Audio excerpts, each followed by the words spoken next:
ठीक है, तो आज का हमारा टॉपिक है इट रेफर्स टू कि क्या आपको सेम रिजल्ट मिलेगा if you are using an instrument. अगर आप किसी इंस्ट्रूमेंट को यूज़ कर रहे हो टू मेजर समथिंग।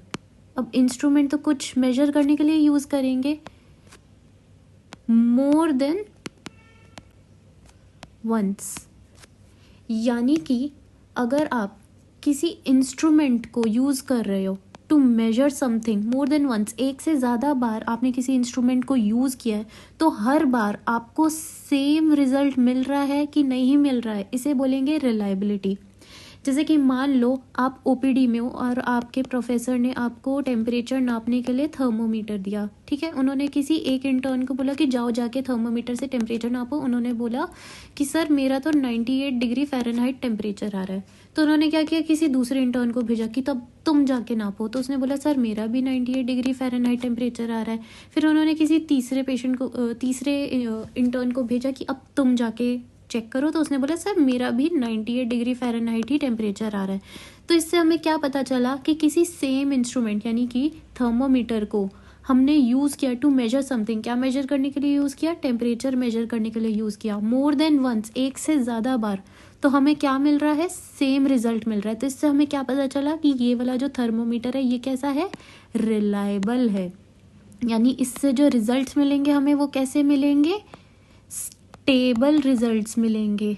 और कैसे रिजल्ट्स मिलेंगे? कंसिस्टेंट रिजल्ट मिलेंगे। ये दो चीज़ें बहुत ज़्यादा इंपॉर्टेंट है रिलायबिलिटी में, कि कोई इंस्ट्रूमेंट रिलायबल है यानी कि उससे हमें कैसे रिजल्ट्स मिलेंगे? स्टेबल रिजल्ट्स मिलेंगे और कंसिस्टेंट रिजल्ट्स मिलेंगे अगर मोर देन वंस आप एक इंस्ट्रूमेंट को यूज़ करते हो। इट रेफर्स टू कि सेम रिजल्ट मिलना चाहिए आपको अगर बार बार आप एक इंस्ट्रूमेंट को यूज़ करोगे।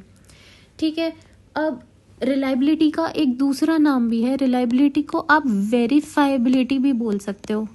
वेरीफाइबिलिटी क्यों? क्योंकि इससे आप वेरीफाई कर रहे हो कि इस इंस्ट्रूमेंट से आपको सेम रिजल्ट मिल रहा है कि नहीं मिल रहा है। अब बहुत सारे टेस्ट्स होते हैं for reliability. Test for reliability का क्या मतलब होता है कि कैसे आप चेक करोगे कि ये इंस्ट्रूमेंट रिलायबल है या नहीं है। अब सबसे पहला जो टेस्ट आता है वो आता है टेस्ट रीटेस्ट। टेस्ट रीटेस्ट का मतलब होता है कि आप किसी इंस्ट्रूमेंट को यूज़ कर रहे हो, ठीक है, टू मेजर समथिंग, और उससे मान लो आपको रिजल्ट आया ए। थोड़ी देर बाद आपने इस सेम इंस्ट्रूमेंट को सेकेंड टाइम दोबारा से यूज़ किया to measure the same thing और आपका रिजल्ट आया बी। तो ए अगर इक्वल टू बी आ रहा है तो इसका मतलब है ये इंस्ट्रूमेंट कैसा है? रिलायबल है। फॉर एग्जाम्पल जैसे कि मान लो आपने एक वेइंग मशीन ली, ठीक है। इस वेइंग मशीन को मैंने आपको बोला कि आप 50 kg राइस आप मुझे मेजर करके दीजिए। तो आपने वेइंग मशीन के ऊपर रखा और आपने रिजल्ट मेजर किया तो आया आंसर 50 kg। तो ये हो गया आपका रिजल्ट ए। थोड़ी देर बाद यानी कि मान लो हाफ एन आवर बाद आपने क्या किया, उस सेम वेइंग मशीन को यूज़ करके उस सेम सैक ऑफ राइस को आपने मेजर किया, तब भी आपका रिजल्ट आया 50 kg। तो वो हो गया बी। अब ए इक्वल टू बी है यानी कि टेस्ट रीटेस्ट, री आपने दोबारा से सेम टेस्ट को अप्लाई किया तब भी आपका सेम रिजल्ट आया। तो इससे क्या पता चला कि आपका इंस्ट्रूमेंट कैसा है? रिलायबल है। तो इससे हमें क्या पता चला, हम इसमें क्या कर रहे हैं, हम सेम इंस्ट्रूमेंट को यूज़ कर रहे हैं टू मेजर समथिंग ट्वाइस। दो बार मेजर किया हमने सेम इंस्ट्रूमेंट से उस एक पर्टिकुलर चीज़ को सेम इंडिविजुअल्स में। इंडिविजुअल्स भी चेंज नहीं हुए हैं, यानी कि जो इंडिविजुअल्स है या जो आइटम्स हम जो मेजर कर रहे हैं वो भी सेम है, सेम इंडिविजुअल्स पे over a period of time. ठीक है, तो देखो क्या किया हमने, इसमें सेम इंस्ट्रूमेंट को यूज़ किया, इंस्ट्रूमेंट भी सेम है, टू मेजर समथिंग। क्या मेजर कर रहे हैं? वेट मेजर कर रहे हैं। ट्वाइस, दो बार हमने मेजर करा वेट को उस सेम इंस्ट्रूमेंट से इन द सेम इंडिविजुअल्स, आइटम्स भी सेम है, over a period of time, half an hour के गैप में। तो हमें क्या मिला? सेम रिजल्ट मिला। तो हम क्या बोलेंगे कि हाँ ये वेइंग मशीन कैसी है? रिलायबल है। ठीक है,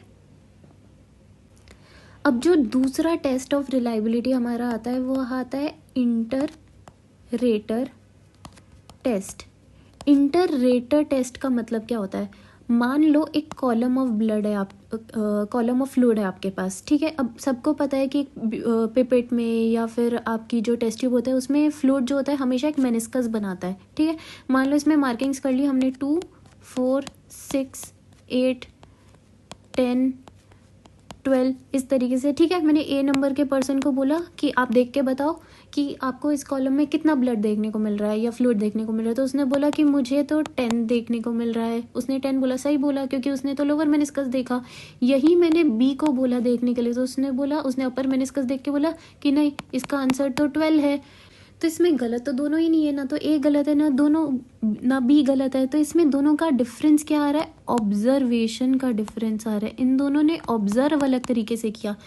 तो हुआ क्या है कि हर एक इंडिविजुअल का जो ऑब्जर्वेशन होता है वो डिफरेंट होता है। इस मेथड को आप यूज़ कर सकते हो किसी भी इंस्ट्रूमेंट की रिलायबिलिटी चेक करने में। क्या करेंगे हम? डिफरेंट ऑब्जर्वर्स लेंगे, ठीक है, या फिर जिन्हें हम रेटर्स भी बोलते हैं। अब इन डिफरेंट ऑब्जर्वर्स या रेटर्स को बोलेंगे कि आप सेम टाइम पे इस इंस्ट्रूमेंट को यूज़ करो टू मेजर समथिंग और अपने अपने रिजल्ट दो हमारे आगे, ठीक है। तो ऑब्जर्वर ए ने बोला ये मेरा रिजल्ट है, ऑब्जर्वर बी ने बोला ये मेरा रिजल्ट है, सी ने बोला ये मेरा रिजल्ट है, डी ने बोला ये मेरा रिजल्ट है।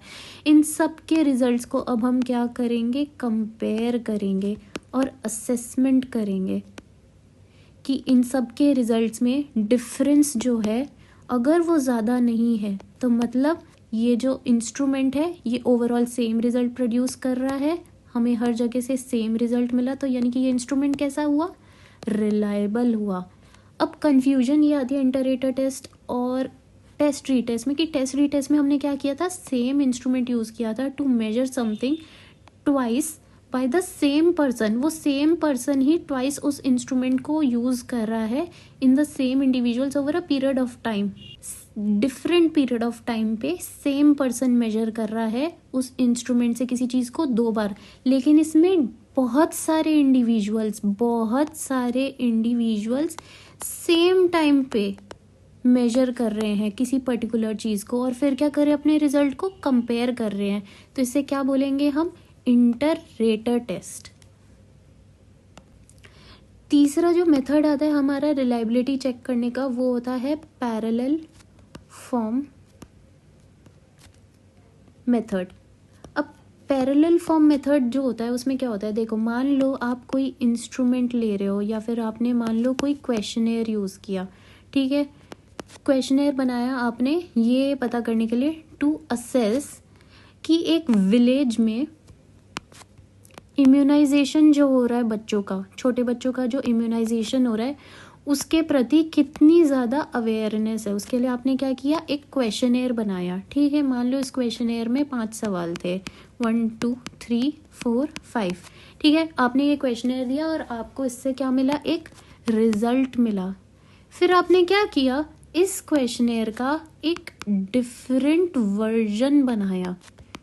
जैसे रिपर्टरी होती है, रिपर्टरी के वर्जन्स होते हैं। अब रिपर्टरी का कंटेंट तो वही रहता है, बस वर्जन थोड़ा सा चेंज होता है, लैंग्वेज चेंज हो जाती है, 1-2 रूब्रिक्स चेंज हो जाते हैं। तो आपने क्या किया? इस सेम क्वेश्चनेयर का, क्वेश्चनेयर चेंज नहीं किया, इस सेम क्वेश्चनेयर का आपने एक डिफरेंट वर्जन बनाया और फिर से आपने उस सेम विलेज पे अप्लाई किया उन वही 5 सवालों के साथ, तब भी आपको एक रिजल्ट मिला। मान लो ये रिजल्ट ए है, ये रिजल्ट बी है, आपने इन दोनों को कंपेयर किया, कंपेयर करके आपको पता चला कि इन दोनों का रिजल्ट जो है वो सेम है। तो मतलब ये क्वेश्चनेयर कैसा है? रिलायबल है। ये क्वेश्चनेयर रिलायबल है, ठीक है। अब पैरेलल फॉर्म मेथड का जो मेन पॉइंट आपको याद रखना है वो ये डिफरेंट वर्जन है कि इसमें हम क्या करते हैं? Different versions of same questionnaire को अप्लाई करते हैं किसी पर्टिकुलर पॉपुलेशन के अंदर और उससे हमें क्या मिलेगा? सेम रिजल्ट मिलेगा। तो हम बोल देंगे कि हाँ, ये जो इंस्ट्रूमेंट है या ये क्वेश्चनेयर कैसा है? रिलायबल है। चौथा जो मेथड आता है आपका रिलायबिलिटी टेस्ट करने का वो होता है आपका इंटरनल कंसिस्टेंसी। अब इंटरनल कंसिस्टेंसी क्या होती है? कोई भी इंस्ट्रूमेंट किसी एक चीज़ से मिलके नहीं बना होता। ठीक है। उस इंस्ट्रूमेंट में बहुत सारे क्या होते हैं, आइटम्स, जैसे कि मान लो कोई थर्मामीटर है, ठीक है। थर्मामीटर में बैटरी भी होती है, ठीक है, उसकी बॉडी भी होती है, थर्मामीटर में मरकरी भी होती है। तो ये सारे आइटम्स मिलके क्या कंट्रीब्यूट करेंगे, टेम्परेचर नापने का काम करेंगे। तो जब ये सारे आइटम्स मिलते हैं तब जाके आपको क्या मिलता है, एक रिजल्ट मिलता है। तो इस इंटरनल कंसिस्टेंसी का मतलब होता है कि किसी भी इंस्ट्रूमेंट के जितने भी आइटम्स हैं वो सारे जो हैं कंट्रीब्यूट कर रहे हैं टूवर्ड्स द सेम रिजल्ट। यानी कि बैटरी भी है, वो भी कंट्रीब्यूट करेगी टूवर्ड्स टेम्परेचर नापने में, जो थर्मामीटर की बॉडी है वो भी टेम्परेचर नापने का काम करेगी, जो मरकरी है वो भी टेम्परेचर नापने का काम करेगी। यानी कि एक इंस्ट्रूमेंट के जितने भी आइटम्स हैं वह कंट्रीब्यूट करेंगे कि आप इस रिजल्ट तक जैसे तैसे पहुंच जाओ। इसे बोलेंगे इंटरनल कंसिस्टेंसी। अब इंटरनल कंसिस्टेंसी नापने के भी 3 मेथड होते हैं हमारा। सबसे पहला मेथड होता है स्प्लिट हाफ मेथड, ठीक है, स्प्लिट हाफ मेथड होता है। दूसरा होता है क्रॉनबैच अल्फा कोफिशिएंट, और तीसरा आता है कूदर रिचर्डसन्स कोफिशिएंट, ठीक है। अब स्प्लिट हाफ मेथड के अंदर हम क्या करेंगे, नाम से ही पता चल रहा है। जैसे कि मान लो कोई इंस्ट्रूमेंट है और उसके अंदर 6 आइटम्स हैं जिनसे मिलके वो इंस्ट्रूमेंट बना है। हम क्या करेंगे, इन 6 आइटम्स को 3 और 3 के अंदर डिवाइड कर देंगे। अब इन 3 आइटम्स को यूज़ करके हम कोशिश करेंगे कि हम अपने रिजल्ट तक पहुँच सकें। तो मान लो रिजल्ट आया ए, ठीक है। अब बाकी की 3 को यूज़ करके भी हम रिजल्ट निकालने की कोशिश करेंगे। तो मान लो रिजल्ट आया बी, ठीक है। अगर a is equal to B आया, यानी कि a रिजल्ट और b रिजल्ट सेम रहा, तो हम बोल देंगे ये टेस्ट कैसा है या फिर ये इंस्ट्रूमेंट कैसा है, रिलायबल है, क्योंकि इसके जितने भी आइटम्स हैं वो कंट्रीब्यूट करेंगे टुवर्ड्स द सेम रिजल्ट, ठीक है।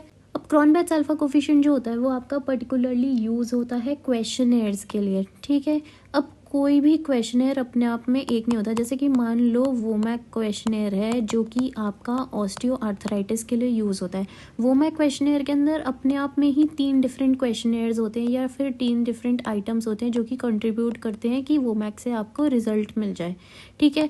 तो अगर यही हम स्प्लिट हाफ मेथड की बात करते तो हम क्या करते हैं, जितने भी नंबर ऑफ आइटम्स है उसको हाफ हाफ में डिवाइड कर देते और उन हाफ से हम रिजल्ट निकालने की कोशिश करते, दूसरे हाफ से रिजल्ट निकालने की कोशिश करते थे और फिर दोनों को कंपेयर करते कि दोनों से रिजल्ट सेम आ रहा है कि नहीं आ रहा है, ठीक है। अब क्रॉनबैच अल्फा कोफिशिएंट जो है उसमें भी हम इंटरनल कंसिस्टेंसी चेक करते हैं, किसकी, क्वेश्चनेयर्स की। कूदर रिचर्डसन कोफिशिएंट की बात करें तो ये भी एक तरीके का क्रॉनबैच अल्फा कोफिशिएंट जैसा ही होता है। क्वेश्चनेयर की इंटरनल कंसिस्टेंसी चेक करने के लिए ही होता है, लेकिन अगर क्वेश्चनेयर के डाइकोटोमस रिजल्ट्स आए तब। पर्टिकुलर जो वर्ड इसमें याद रखना है वो आपको याद रखना है डाइकोटोमस रिजल्ट्स। डाइकोटोमस, डाई से मतलब आपको पता चल रहा है 2 रिजल्ट्स आने चाहिए। यानी कि मान लो कोई क्वेश्चनेयर का सवाल है और उसका आंसर आपका 2 एडजेक्टिव्स के फॉर्म में आ रहे हैं, जैसे कि येस, नो, या फिर गुड, बैड, या फिर ट्रू, फॉल्स। तो जब भी आपको डाइकोटोमस रिजल्ट्स आपको देखने को मिलेंगे किसी भी क्वेश्चनेयर के आंसर में, तो ऐसे क्वेश्चनेयर्स के लिए यूज़ होता है कूदर रिचर्डसन्स। बाकी क्वेश्चनेयर्स के लिए कौन सा यूज़ होता है, क्रॉनबैच अल्फा कोफिशिएंट। Thank you.